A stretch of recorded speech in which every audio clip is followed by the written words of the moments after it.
So fellas, we're back down under this week. Carlos Ulberg versus Dominick Reyes, potentially and hopefully a title eliminator for the light heavyweight division. The winner could take on Alex and Micallef. And the card itself, I'm going to give it a 7 out of 10 for a fight night. Now, there isn't really too many big fights on the card, like Junior Tafa's the fucking co-main event of the card, but there's a lot of Australian talent on it. Quite a big fight night as well. It's good for an Australian card. I'll give it a 7, definitely above average for a fight night. Like I said, could have had a couple more big fights, but we'll break down every single one of the fights on the card. Starting off with Jonathan Micallef versus Oban Elliott. Now, Jonathan Micallef had a good run on the regional scene, becoming a champion. Ends up getting a finish on the Contender Series and winning his debut in the UFC against Kevin Josias. He takes on Oban Elliott, who had a massive run in Cage Warriors, gets a win on the Contender Series, goes 2-0 in the UFC, knocks out Basil Hafez in his third win, and just lost to Sukyun Ko as quite a big underdog in his most recent fight. The style of Jonathan Micallef. Jonathan Micallef's a good pressure-heavy kickboxer, really powerful kicks as well, and his fight with Kevin Josias looked great with the kicks, the leg kicks, the body kicks, and he's also got decent submission grappling. On the regional scene, he was more of a grappler, so his submission grappling's pretty good as well.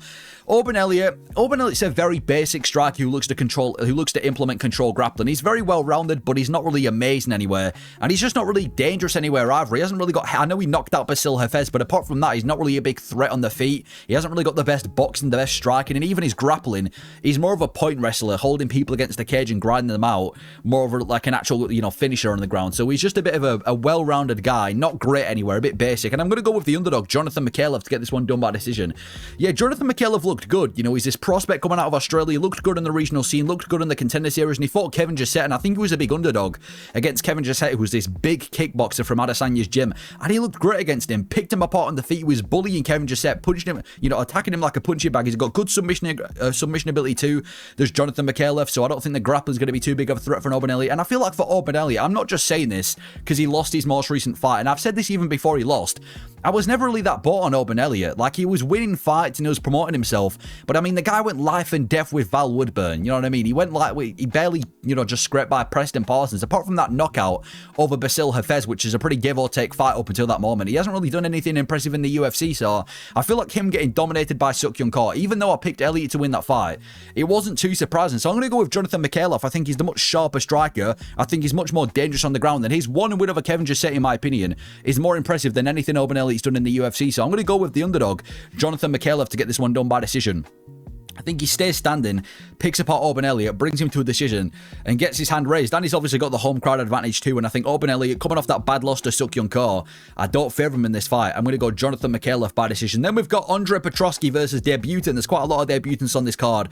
Carn, Rowston. Now, Andre Petroski, good run on the regional scene, becoming a champion, comes through on the Ultimate Fighter, but gets finished by Brian Battle in his last fight on the Ultimate Fighter. Then he goes on a big 5-fight winning streak in the UFC with 3 good finishes, knocks himself out when he faces Jacob Malkouni, shoots a takedown, and actually knocks himself out. I think he's the first fighter in UFC history to knock himself out. Then he gets finished by Michel Pereira. Then he has quite a couple of grappling matches as well. He had a lot of grappling matches at Fury Pro Grappling as well, sharpening up his grappling. Comes back to the UFC, goes on a 3-fight winning streak and lost his most recent fight to Edmund Shabazian as he takes on Carn Rowston. Carn Rowston, big run on the regional scene, becoming a champion. Ends up losing on the Contender Series to Torres Finney. Gets 3 more wins on the regional scene. Comes back from the Contender Series, gets a finish, and now he's making his debut against Andre Petroski. The style of Petroski's a pretty solid wrestler, and he's got a great ground game. You can see by the grappling matches he's had, he's more of a grappler, likes shooting takedowns, good ground game as well, quite dangerous on the ground. He has got heavy hands on the feet, but he's nothing crazy. He's not a great striker, but he does hit pretty hard, quite explosive too,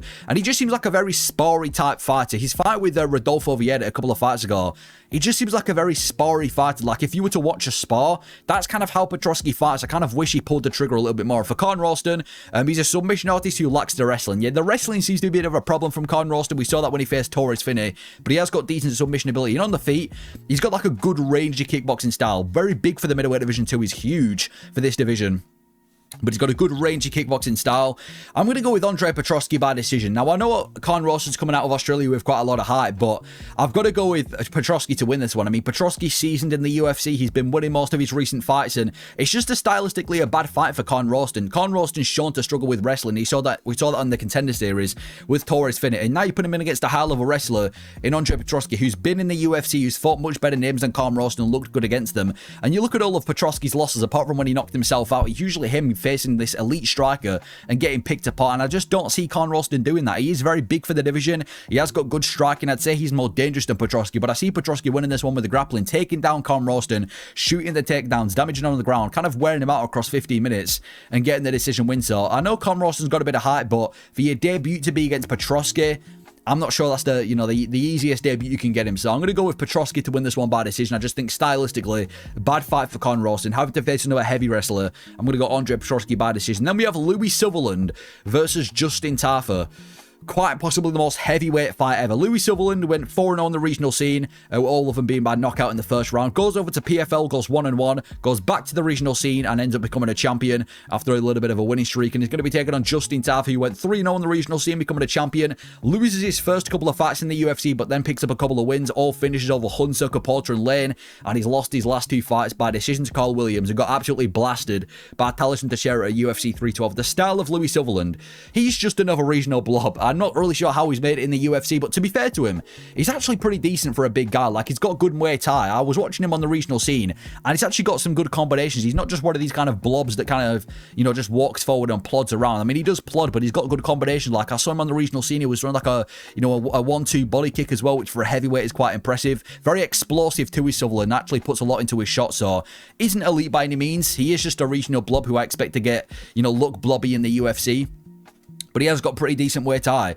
In terms of Justin Tafa, he relies on landing a massive Samoan overhand shot to knock his opponents out. He's essentially nowadays like the weak Timu version of Mark Hunt. He's just without the chin, and he's just a blobby striker who seems like he doesn't want to be there and he can't grapple. He's never improved. The Tafa brothers never improve. He can't grapple. He's got awful striking. His stamina's bad too. He's just got a little bit of power, which in the heavyweight division is enough to keep you in the UFC. So I'm actually going to go with Louie Sutherland by TKO in the second round.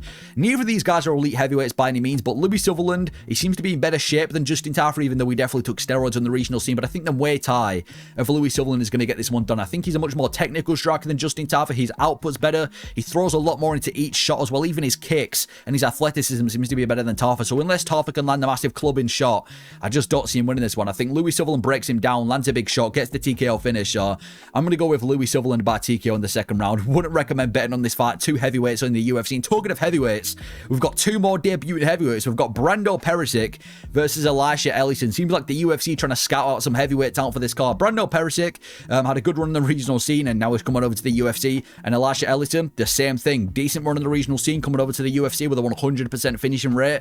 Both very green in their UFC career. Again, I mean, they're really scraping for UFC talent with this fight. The style of Pericic, he's a regional big boy. The style of Ellison, he's a regional big boy. It's just 2 regional warriors who have fought guys with losing records in the UFC. It's hard to predict. I'm going to go with Ellison by KO in the first round. He seems to be the more dangerous guy. Seems like he actually pushes and goes for the finish as well. I was watching some of his regional tape. He is just one of these swingy heavyweights who's always in your face. Listen, I mean, we're comparing sticks and stones here. Don't bet on the fight. They're 2 regional warriors, 4-1, 5-1, mainly finishes. Neither of them should really be in the UFC. I'm going with Ellison. He's got more finishes, seems a bit more explosive. You can't really break this fight down. I'm going to go Ellison by KO in the first round. Then we've got Jamie Mullarkey returning against Rolando Bedoya. Now, Rolando Bedoya had a massive run in the regional scene, becoming a champion, and so far it's 0-3 in the UFC, all 3 of his losses by decision. And he takes on Jamie Mullarkey, who also had quite a big run in the regional scene, losing to Volkanovski too on the regional scene as he becomes a champion. And so far in the UFC, he had a good kind of run between 2021 and 2023. He's picked up some good wins over Karma Worthy and Devontae Smith, but he's also been finished a lot in the UFC, with his most recent loss being a brutal knockout to Mauricio Hufe. The style of Jamie Mullarkey used to be a really good kickboxer with heavy shots. He used to be this powerful kickboxer, but this guy's taken so much damage throughout his career. He kind of gets hit a lot, doesn't really defend himself efficiently, gets chinned a lot too, so he's taken so much damage, but he is very sharp and well-rounded as Mullarkey. On the basis, he's a very well-rounded fighter, good grappling, good striking, sharp striker, but again, he's taken a lot of damage and he gets hit quite a lot. And Rolando Bedoya, he has got some good hands in Rolando Bedoya, good boxing, not really too much power in the shots, but he has got great volume. He's got a bit of a volume boxer, and he's a tough dude as well. I mean, all three of his fights in the UFC, he's been in these scraps, and he's always in dogfights, and he's got a great chin. So as far as attributes go, Rolando Bedoya is really good. It's just a skills issue for Rolando Bedoya. So I'm going to go with Jamie Mullarkey to win this one by decision. Rolando Bedoya probably shouldn't be in the UFC. UFC. I mean, his only real impressive performance was his debut against Chaos Williams. And in terms of Jamie Mullarkey, I know he's been losing a lot recently, but he's been losing to the likes of Hack Paraston, Mauricio Hufi, and on the basis, he is a pretty talented kickboxer. So I'm going to go with Jamie Mullarkey to get this one done. If Mullarkey isn't completely washed, he should win this one with pretty, you know, with a lot of ease. I mean, we just saw Rolando Bedoya against Jai Herbert, who's his point kickboxer. I see Jamie Mullarkey as like a more dangerous version of Jai Herbert, so I'm expecting Jamie Mullarkey to go out there, get the job done, keep the fight standing, keep it rangy. I see it being quite a decent fight. I think Rolando Bedoya is going to fire back, walk forward with his volume boxing, but I don't see him posing too much of a threat to Jamie Mullarkey. So I'm going to go with Mullarkey by decision, keeps the fight standing, picks him apart on the feet, and across 15 minutes just has the better volume, lands the bigger shots, and gets the job done. So I'm going to go Jamie Mullarkey by decision. Then we have Luana Carolina versus Michelle Montague, also making a debut in the UFC. Now, Luana Carolina, decent run in the regional scene, comes from the Contender Series, and so far has had a decent run in the UFC. Actually got some good names on there, with her most popular fight being absolutely brutally knocked out by Molly McCann, by one of the most brutal women MMA knockouts I've ever seen. She got flatlined by spinning elbow. Michelle Montague has only fought in the PFL in the entire career and has a 100% rear naked choke rate in every single one of her wins. Rear naked choke seems to be a speciality. She's a good submission artist, very physical for the Division 2, and just gets the rear naked choke every time. The style of Luana Carolina, she's a Muay Thai striker, nothing insane, but she can piece up incapable strikers. If you're not really a capable striker and you're standing with Luana Carolina, she is going to piece you up. And she has been vulnerable to grappling before.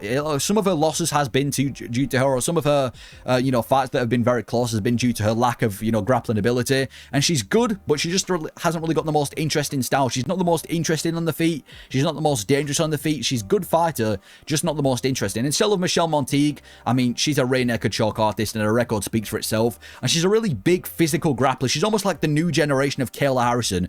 I'm going to be surprised if she can make weight in her debut, to be honest. She's very big, very physical, very grapple-heavy style, but she can't strike to save her life. So if the fight is standing, it's going to be tough for Michelle Montague, but I'm going to go with Michelle Montague to get a submission in the first round. She's fought in PFL, which at least is better than the regional scene. She seems like a really good grappler too. And like I said, we've seen Luana Carolina struggle with grapplers before, so I'm going to expect that Michelle Montague can get the takedown, take down Luana Carolina early. And like I said, she's looked really good with her grappling so far. 6-0 with 6 rear naked chokes. I'm going to go with Michelle Montague with her signature rear naked choke against Luana Carolina. But to be fair, like I said, Luana Carolina's got some decent wins on there. She beat, what's her name, Lupita Godinez a few years ago. She's now on a 3-fight winning streak, but I'm going to go with Michelle Montague. Very, very big for the division. Very physical grappler. Straight into PFL, straight in the fight pit, and she's looked good doing it. So I'm going to expect that Michelle Montague in the home crowd gets the job done, gets the submission of Luana Carolina. I'm going to go Michelle Montague by submission. Then we have Colby Thicknesse versus Josias Musasa, two guys taking each other on for the first win in the UFC. Now, Colby Thicknesse is a training partner of Alexander Volkanovski, had an undefeated run in the regional scene, becoming a champion, and debuted against Alexandre Topuria, where it was Volkanovski and Topuria in the corner for this fight, which was like the mini version of Elliott versus Volkanovski. Ends up losing to Alexandre Topuria as he takes on Josias Musasa, who had a 100% finishing rate on the regional scene, 100% first round KO rate, actually. And he comes from the Contender Series by decision, but got submitted in his debut by Carlos Vera. The style of Colby Thicknesse. Colby Thicknesse is quite a well-rounded guy. He doesn't look crazy anyway, though. I feel like people hype him up more for being like a training partner of Volkanovski. Like, he's well-rounded. He's just not crazy anyway the fight goes, and he has got a bit of a questionable fight IQ. Like, when he was facing Alexandre Topuria, he kept kind of shooting takedowns when he didn't have to do that, and he also looked quite jittery against Topuria too. The style of Josias Musasa, he's an absolute physical behemoth. He hits like an absolute monster truck. He's very, very physical for the division, and he's got good defensive wrestling, but he seems to lack BJJ. The second that Carlos Vera took him down, he got submitted, but on the basis he must hit like a monster truck going at max speed with Josias Musasa. But I'm going to go with Colby Thicknesse by decision. It's a tough one to call because, like I said, Josias Musasa is very, very dangerous. Every single one of his wins by first round KO. Looked good in the Contender Series too. Very physical. But I'm going to trust that Thicknesse can get this one done. His fight against Alexandre Topuria wasn't like a week's notice, so I'm going to give him credit for that. And he has looked good in the regional scene. I think he's more well-rounded than Josias Musasa, and I think his pure technical striking is better than Josias Musasa too. I know people overhype him for this, but he is training with Volkanovski, who was coming out of a decent gym in Australia. And even in the fight with Topuria, I'm not saying he won that fight or anything like that, but he didn't look too bad. There were times when he was able to clip Topuria on the feet, and it was times when he was able to defend takedowns. And again, that was on a week's notice, so Not a fight that I think is worth betting on because it is a very close fight. But I'm going to go with Colby Thicknesse by decision. Technical striking. I can see him having the high volume on the feet against Josias Musasa, keeping it across 15 minutes and getting the job done. I don't really see there being too much grappling in this fight. If there is going to be grappling, it's going to be from Colby Thicknesse against Musasa, which seems to be a bit of an issue that Josias has shown. But even then, he's got good defensive wrestling. But I'm going to go Colby Thicknesse by decision. Then we have Navajo Striling versus Rodolfo Bellato. Now, Navajo Striling used to be a kickboxer, comes over to MMA, has a 4-0 run in the regional scene, becoming a champion, gets a good KO on the contender series, and so far has got 2 decision wins in the UFC as he takes on Rodolfo Bellato, who had a big run in the regional scene with a 100% finishing rate, becoming a champion. Ends up getting knocked out on the contender series by Vito Petrino, the same guy that he got knocked out by on the regional scene. He then goes back to the regional scene, gets 2 more wins, becoming a champion in LFA, gets a good finish on the contender series, finishes Iho Portieria, has a draw with Jimmy Crute, and then in his most recent fight, an Oscar-worthy performance as he faked getting knocked out by an illegal upkick by Paul Craig, and might be one of the most disliked fighters in the UFC because of it. The style of Navajo Striling. Striling's a technical kickboxer, trains out of Adesanya's gym, but he doesn't really tend to go for the kill enough, which seems to be a bit of a theme of these strikers coming from City Kickboxing. And he's just a classic light heavyweight unranked striker. He likely breaks the top 15 at some point in his career, but he doesn't go too far. He doesn't seem elite. He's not miles ahead of the guys that he's facing. He hasn't finished anybody in the UFC so far as well, so he's a really good technical kickboxer, but I don't think he's that good to the point where he's like the next big thing. And in terms of Rodolfo Bellato, he's an Oscar-worthy actor. He's got a job in acting if MMA doesn't go well for him. He's quite a power brute as Rodolfo Bellato, but he's not great. He's not a great fighter. He hits very hard. He's a brute, but he's just not a great fighter. And he looks easily chinnable as well. I mean, like I said, the Oscar-worthy performance against Paul Craig, he got chinned by Petrino. Jimmy Crute wobbled him too. And he doesn't really do great defensively, does Rodolfo Bellato. So I'm going to go with Navajo Striling by decision. I actually think this is probably his easiest stylistic fight in the UFC so far. Ivan Erslan was dangerous on the feet. Tuco Takos, I mean, that was probably his easiest fight. But Rodolfo Bellato, like I said, he's just not great. He's got a good pace across 15 minutes, I'll give him that. But as far as pure striking ability goes, he gets caught a lot. He gets hit a lot. He's not the most, like I said, technical striker in the world. Like I said, he's a bit of a brute and he hits hard, but I'm going to go with Navajo Striling to get this one done. Sterling's a very safe kickboxer. He doesn't really tend to get hit a lot. He's never been put in danger so far in the UFC. If anything, it was him putting Ivan Erslan in danger in his most recent fight. And I think as far as technical kickboxing goes, Navajo Sterling's bigger and he's just way more technical than Rodolfo Bellato too. So I'm expecting Sterling to look good in this one, get a unanimous decision win. Just straight picks apart Rodolfo Bellato on the feet, doesn't get hit, lands on Rodolfo Bellato, gets the job done. I'm going to go Striling by decision. Then we've got Loma Lookboonmee versus Alexia Dainara. Now, Loma Lookboonmee is the UFC's first Thai fighter, which is actually quite surprising. She had a good run in the regional scene, going 3-1, and comes over to the UFC. Been a massive decision merchant so far in the UFC, with a good submission win over Elise Reed, which has been her only finish in MMA so far. She's going to be taking on Alexia Dainara, who had a massive run in the regional scene with a bunch of finishes too, becoming a champion in the local scene, gets a good win in the contender series, and then on short notice takes on Molly McCann at UFC London, twerks, dances her way to the octagon, and then submits Molly McCann and actually retires her there. And then the style of Loma Lookboonmee, as expected, she's a high-level Muay Thai striker. She comes from Thailand. She's got really good Muay Thai, a bit of a point striker, but she's really technical on the feet and usually always ahead on the feet. And she's actually improved the grappling a lot. We've seen a lot more of a grappling approach recently from Loma Lookboonmee, which seems to be working for her. So she has kind of become a lot more well-rounded. The style of Alexia Dainara, she's a heavy submission-based grappler. She wants to take the fight to the mat and look for the submissions. And she's got like a weird striking style. It's always swinging on the feet, messy striking. She's not really the most, technical fighter on the feet. It's a tough one to call, but I'm actually going to go with Alexia Dainara by decision. This is a very tough one, and I can see a world where people pick Loma Lookboonmee to win this one, but Alexia Dainara, she looked amazing in her debut against Molly McCann, instantly took her down, instantly found the submission. I know it's not against the highest level fighter because she's taking on Molly McCann, but she came from the contender series, and even on the regional scene, she was dominating the regional scene, very, very high finishing rate, seems to be a pretty decent submission artist, so I'm going to go with Alexia Dainara to get this one done. And you look at Loma Lookboonmee's most recent loss to Lupita Godinez, it was from the grappling, so I know Loma Lookboonmee's improved the grappling a lot, but I'm going to go with Alexia Dainara. I think she's one of the best up-and-coming, I don't want to call her a prospect just yet because she's got one win over Molly McCann, but she's definitely one of these up-and-coming fighters that I'd be looking out for in women MMA. She impressed me against Molly McCann. She looked dangerous on the regional scene. She looks talented as well, so I'm going to go Alexia Dainara by decision. I think she's very physical for the division. I can see her taking down Loma Lookboonmee and just wearing her out across 50 minutes, maybe even pulling off a submission, but I think the grappling of Dainara, the physicality of her too, is going to be too much for Loma Lookboonmee, so I'm going to go with Alexia Dainara by decision. Then we have Tom Nolan versus Charlie Campbell. Now,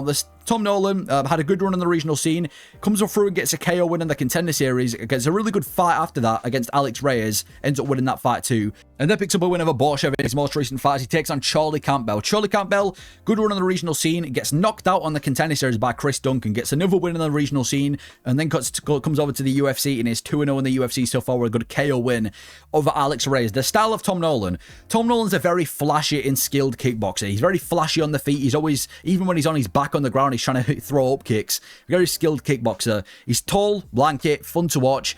I feel like the best way to describe him, he's like a B-Tech version of Jalin Turner, just like Jalin Turner from Temu. Tall, lanky, dangerous, fun, just like an off-brand Jalin Turner. And Charlie Campbell, he's got nasty hands. Charlie Campbell's got really good boxing, really clean boxing, and hits very hard too. So his boxing's definitely, really good and ranked at 155. But he has got pretty trash defense. He's a very chinnable dude. He's been chinned by Chris Duncan before. He's been dropped before. His defense is his biggest lack. So I'm going to go with Tom Nolan to win this one by decision. I think technical kickboxing is going to be what wins Tom Nolan in fights. And Tom Nolan's got a decent chance. I know he got knocked out by Nicholas Motta, but apart from that, he's been in dogfights in the UFC so far. The one with Victor Martinez, the one with Borshev as well. He's been in a lot of dogfights in the UFC, and I think the kickboxing of Tom Nolan's going to get this one done. He seems to be a lot more skilled, in my opinion, on the feet and a lot more flashy than Charlie Campbell, and I think the range is going to be an issue too. And like I said, Charlie Campbell's really good offensively with the boxing, but defensively, he just gets caught a lot. Doesn't really defend himself, doesn't really move his head, and I feel like for a guy like Tom Nolan, who kind of specializes in, attacking people with his kickboxing, like he just did against Borshev, I'm going to go with Tom Nolan to get this one done by decision. I can see a world where Tom Nolan gets chinned. We saw that against Nicholas Motta, and you put him in against another dangerous boxer in Charlie Campbell, but I think Tom Nolan should get this one done, keeps the fight standing, and picks him apart. I'm going to go with Tom Nolan by decision. Then we have Jake Matthews versus Neil Magny. Big fight for the welterweight division. Now, Jake Matthews, quite a big run in the regional scene. Now, he's had a massive run in the UFC as well so far. Kind of becoming a bit of a win-loss fighter, but he has been winning more than he's losing, so I guess it's unfair to call him a win-loss fighter. But he's now on a 3-fight winning streak in his last 3, as he takes on Neil Magny, who had a good run in the regional scene, comes from the Ultimate Fighter, ends up losing in the finale, and loses, goes 2-1 in his first 3 fights in the UFC. He goes on this massive winning streak after that as well, with a shit ton of finishes, main eventing also against Kelvin Gastelum.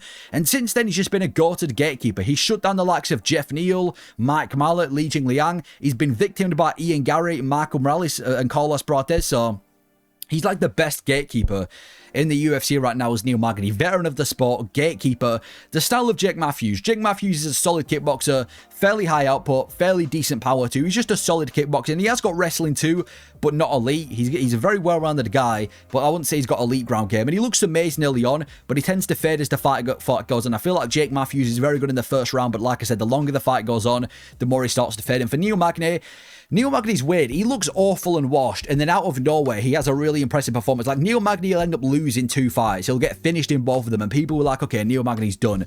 And then out of nowhere, he'll just have a really impressive performance and look good. And like I said, he's a goated gatekeeper, and he's just good everywhere the fight goes. There isn't a single place where Neil Magny's lacking in the fight, but I'd say he especially has good ground and pound. Ground and pound is probably the speciality of Neil Magny. That's kind of where he does his best work. I'm going to go with Jake Matthews by decision, though. Yeah, Jake Matthews has looked good, man. If you look at his last 5 fights, he's 4-1 in his last 5, and that only loss being to Marco Morales himself by decision. And I just think Jake Matthews is too well-rounded for Neil Magny. He doesn't really tend to gas out. I know he kind of fades as the fight goes on, but he doesn't really tend to gas out. And I think Jake Matthews, his fight IQ is going to pull through. If you look at a lot of the guys that end up losing to Neil Magny, it's just a fight IQ issue. What's his name? Mike Mallet ends up gassing out and shooting a takedown. Zaleski de Santos tries shooting a takedown and gets in bottom position, gets finished by ground and pound. I can't see that happening with Jake Matthews. I think he pieces Neil Magny up on the feet. I think he pieces him up on the feet. And if the fight does go to the ground, I know Neil Magny's got underrated ground game, but I think Jake Matthews' wrestling is going to be enough to keep the fight standing. And even if submission ability, I mean, the guy just submitted Chidi Noshkwani in about 30 seconds. So I'm going to go Jake Matthews by decision. I think it will be competitive. I think Magny will have his moments, but yeah, I'm going to go Jake Matthews. Keeps the fight standing, picks apart Neil Magny, probably wins the grappling exchanges too. Magny's had his win. It's time to look shit for 2 more fights and then pull off another win after 3. So I'm going to go with Jake Matthews to get this one done by decision. Then we've got Jack Jenkins versus Raymond Taveras. Jack Jenkins, big run in the regional scene, becoming a champion, gets a good KO win in the Contender Series 2, then goes 2-0 in the UFC, gets injured against Chepe Mariscal, gets a really brutal win over Herbert Burns, and then got dominated by Gabriel Santos in his most recent fight as he takes on Raymond Taveras, who had a 100% finishing rate on the regional scene, becoming a champion, loses against Sergey Sidit on the Contender Series, then goes back on the Contender Series, gets a KO win, takes on Sergey Sidit again, and beats Sergey Sidit by a very close decision, and lost to Davey Grant in his most recent fight in the UFC. The style of Jack Jenkins, he's an absolute dog. He's got some pretty nasty boxing, just Jack Jenkins. He's got really good boxing, crisp boxing, and he's just fun to watch, and he's got heavy hands. If you're just a fan of those kind of brutey, kind of beast, boxers, heavy pressure boxers, Jack Jenkins the guy for you, but he just struggled with volume a lot. Any high volume striker who's got good accuracy seems to struggle against in the grappling too. We got easily dominated in the grappling by Jack Jenkins. Even against Jamal Lemmers, he struggled with the grappling too, so that seems to be a bit of a flaw of Jack Jenkins. Raymond Taveras, he's just another fun, high output striker. High output on the feet, been in many scraps in the UFC, fun to watch, but I think he lacks defense and he gets hurt often in fights. I'm going to go with Jack Jenkins to win this one by decision. This is quite a big step down for Jack Jenkins. I'm expecting it to be a banger. I think this is going to be an absolute war. Both of these guys have been in nothing but fun fights in the UFC, but I just rate Jack Jenkins a lot more. I think his offensive boxing, even though he has just been dominated by Gabriel Santos, he's so crisp with his boxing. I can see him picking apart Raymond Taveras. And even Taveras, I'm not sure if he's UFC worthy. He got beaten on the Contender Series by Sergey Sidey. He arguably lost to Sergey Sidey in his debut, and he just took a beating from David Grant as well. And I think Jack Jenkins, with his boxing ability, I'm expecting him to be improved as well since his big loss to Gabriel Santos. And by the way, Gabriel Santos is very talented too, and his only other loss in the UFC was an injury. So I think it'll be a fun fight on the feet, a bit of a war.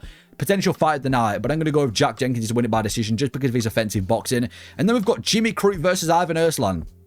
Now, Jimmy Crute, big run in the regional scene, becoming a champion. Ended up getting a good KO win in the Contender Series, followed up by 2 more finishes in his first 2 fights in the UFC. Then he gets finished by Misha Serkinov. Then he gets 2 more finishes in his next fight against Modestas Pekauskas and Mikhailo Lukzechuk. And then after that, the downfall kind of begins. He ends up getting finished by Anthony Smith, gets knocked out by Jamal Hill, has a draw with Alonzo Menifield, but then gets finished by Alonzo Menifield to where he kind of retires from MMA. Comes back a couple of years later against Rodolfo Bellato earlier on this year.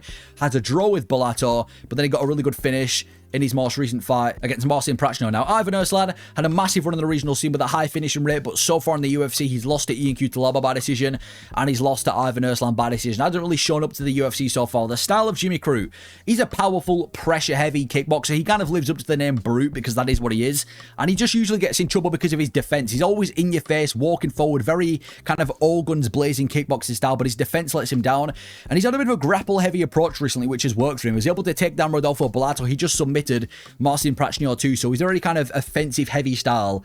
He's Jimmy Crute. Now, Ivan Erslan, he looked very dangerous on the regional scene, did Ivan Erslan, but he's looked timid in the UFC so far. He looks pretty bad against Ian Cutelaba. He nearly got finished by Navajo Sterling. I'm not really too sure if he's UFC worthy, so I'm going to go with Crute by submission in the second round.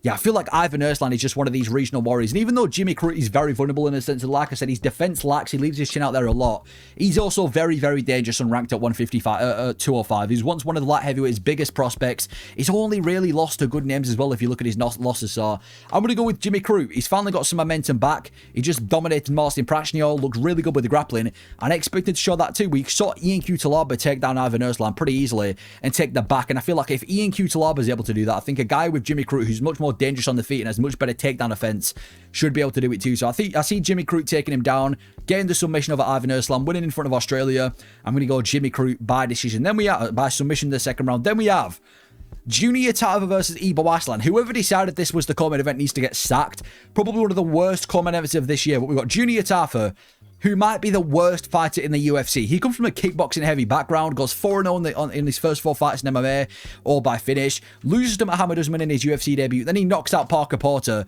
then he gets finished in his next 2 by Valter Walker and Marcos Regueiro de Lima, gets a really sloppy win over Sean Sheriff, and got submitted in his most recent fight against Tuco Tacos, as he takes on Ibo Aslan. He was 100% KO rate in all of his wins. Had a massive run in the regional scene, loses to Anton Turkalj, which you'll have to keep him into mind. He then gets a finish on the Contender Series, then finishes Anton Turkalj, the only guy that beat him on the regional scene. Then he finishes Rafael Sequeira, gets submitted by Ian Cutelaba, and had one of the most boring fights ever against Billy Anaken a couple of weeks back at UFC Abu Dhabi. The style of Junior Tafa, he sucks. He just does suck. He's got pretty decent boxing. That's where he shines, but he's got nothing elite, and he's got notoriously awful grappling and stamina. Bottom of the barrel UFC talent. And it seems like every time Junior Tafa fights, it's always like, how is this guy still in the UFC? Ibo Aslan, he's a hard-hitting, dangerous puncher who's dangerous early on, but he's a bit of a slow-paced fighter now. He looked very, very, very timid since he's lost to Ian Cutelaba. His most recent fight was boring as fuck, and I feel like he relies too much on power. He's kind of one of these guys that has a lot of power, almost too much for his own good, because he now relies on power too much. And I'm going to go with Ibo Aslan by TKO in the first round. Yeah, I'm expecting Ivo Aslan to look a bit more offensive now. He looked very, very timid against Billy Yelakena. And I think this is one of those opponents that you can kind of afford to be a bit offensive against. He doesn't have to worry about takedowns by Junior Tafa. And Junior Tafa just sucked. Whether it's on the feet, whether it's on the ground, whether it's a stamina thing, he just sucks. Do you know what I mean? He's just not really good anywhere the fight goes. So I think Ivo Aslan, with the power that he's got, with the striking that he's got, he should be able to get a Junior Tafa out of there in the first round. So I'm going to go with a classic Ivo Aslan TKO in the first round. Every single one of his wins are by KO. And I think if he can beat Junior Tafa, it's probably the easiest guy to put out in the UFC. So I'm going to go Ivo Aslan TKO in the first round, finishes Junior Tafa. Then we've got the main event, Carlos Ulberg versus Dominick Reyes, potential title eliminator in the light heavyweight division. Carlos Ulberg actually used to be a model before MMA. Comes from a kickboxing background, goes 3-0 in the regional scene, gets a KO win in the Contender Series, then gets finished by Kennedy Nezakuku in his second fight in the UFC, and his first fight in the UFC. And then after that goes on a massive winning streak with a couple of good finishes on there as well, becoming one of the light heavyweight's best prospects, and he's now coming off a good win over Jan Blachowicz. Dominick Reyes, massive run in the regional scene with a bunch of finishes, and also went on a big winning streak in the UFC with 3 finishes. Ends up main eventing against Chris Weidman, where he finishes Chris Weidman and then gets the big title fight with Jon Jones, where he put a bit of a beating on Jon Jones in the first 3 rounds, ends up losing in probably the biggest robbery in UFC history. And I think most MMA fans would agree that Dominick Reyes should have been a former light heavyweight champion and has been the guy to beat Jon Jones in the UFC, which is a massive thing to do. And after that, the downfall kind of happens. He faces Jan Blachowicz in a title fight, gets knocked out by Jan Blachowicz. Main event against Jiri Braska, gets knocked out by Jiri, and also got knocked out by Ryan Spann. And people were calling him the most washed fighter in the UFC, saying he needs to retire, but he's managed to pull his socks back up. He's knocked out Dustin Jacoby, finished Anthony Smith, and he's just knocked out Nikita Krylov to get some momentum right back. And this should be a title eliminator for Dominick Reyes if he can pull through. The style of Carlos Ulberg, he's a pretty heavy-handed kickboxer. Carlos Ulberg, even though he's been getting decisions in his last 2, on the basis he has got pretty heavy hands. You know, he knocked out Alonzo Menifield in 15 seconds, and he does seem pretty dangerous, but he seems to be a lot more focused on the gas tank these days. His only loss in the UFC has been to Kennedy Nzekuku, where he kind of faded as the fight went on, and I feel like Ulberg's too worried about that now. He's too worried about preserving the gas tank, because he doesn't really tend to throw as much as he should, I think, in his early fights. And Dominick Reyes, he's an accurate kickboxer with heavy hands and great durability, and I think on his day, he's one of the most dangerous light heavyweights on the roster. Very dangerous, very accurate, very powerful. I mean, look at the way he just slept Nikita Krylov, but he still has a questionable chin. Even though he's on a 3-fight winning streak with 3 KOs in a row and he's looked flawless, you still got to remember the chin of Dominick Reyes in the back of your mind. Yet he did get chinned 3 fights in a row. So even though I think offensively he's super dangerous, he's also super vulnerable, is Dominick Reyes. But you know what? He's not back. He's better. I'm going to go with Dominick Reyes to win this one by TKO in the 3rd round. I feel like Reyes, yeah. And I know I'm not going to discount the losses, but I feel like he's finally found the momentum back. He's found the magic. And to do that in his last 3 as well, the way that he just knocked out Nikita Krylov easily, the first big shot that he landed, slept Nikita Krylov out cold. Dustin Jacoby, former Glory kickboxing fighter who was coming off a win, finished him too, and obviously gave Anthony Smith a beating as well. And you look at Carlos Ulberg, it seems like as the competition has stepped up, he hasn't looked as good. Like, he took on Alonzo Menifield, very pitter-patter close fight. Took on Jan Blachowicz, very pitter-patter close fight. Arguably lost to Jan Blachowicz as well. And I know Reyes got chinned by him, but listen, Reyes is better now. So I'm going to go with Reyes by TKO in the 3rd round. I think Reyes is one of the best light heavyweights on the roster. I think the only issue is his chin, because he's never really been outskilled in the UFC, apart from the Jiri fight. He's never really been outskilled like that. Like, he's got really good wrestling. Like I said, only guy to really beat Jon Jones, and maybe he was never washed. Maybe he just got caught by the wrong guy at the wrong time, because he's looked amazing in his last 3, and I'm going to go with Reyes by TKO in the 3rd round. I think he's a better kickboxer than Carlos Ulberg, and I think he's more dangerous too. So I think at some point in the fight, as the fight goes on as well, it's only going to favour Reyes as well, because we've seen Ulberg get gassed out before by Kennedy Nzekuku, and I think Dominick Reyes is a good gas tank, so I'm going to go Reyes by TKO in the 3rd round. I see him picking apart Carlos Ulberg early on, landing the bigger shots. I don't think he does anything significant early on. I don't think he, finishes Carlos Ulberg or wobbles him. I think it will be competitive on the feet, because Ulberg is a good kickboxer, but Ulberg just hasn't really been pushing the buttons recently, and all of his good wins have all been against cans as well. Not cans, but, guys who ain't really top 15 worthy, so I'm going to go Reyes by TKO. I think at some point in the fight, probably around about the middle, is going to land a big shot on Carlos Ulberg and put him out of there, because like I said, Reyes, very, very accurate, very powerful, very dangerous. On the feet, he's one of the best light heavyweights on the roster. It's just defensively and chin-wise, he's quite vulnerable. But I think Dominick Reyes should get this one done. And if he does beat Carlos Ulberg, we might see Dominick Reyes in one of the greatest comebacks in UFC history if he can fight for a belt and potentially win it again. But those are my picks for UFC Perth. Dominick Reyes versus Carlos Ulberg. Let me know if you agree or disagree on what your personal picks are for this card. Let me know your thoughts. Thank you for watching.